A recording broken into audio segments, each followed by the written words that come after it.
Hey guys, I am thrilled to share with you the newest addition to my travel gear, the Hydro Flask 12-ounce bottle. This isn't just any flask, folks. It comes with a wide mouth and a flex sip lid, and most importantly, it's gotten a whole lot more attractive in black.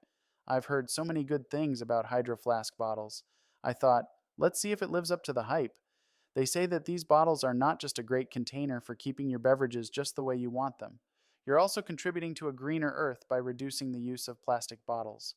So already it's a mix of self serving and altruistic purposes right there, right?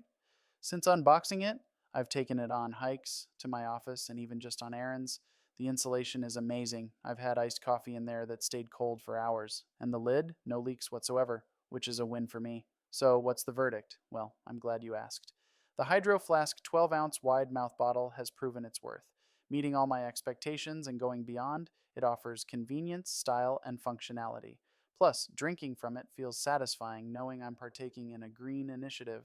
I'm excited to share more of my finds. Don't forget to like, comment, and subscribe. Until next time.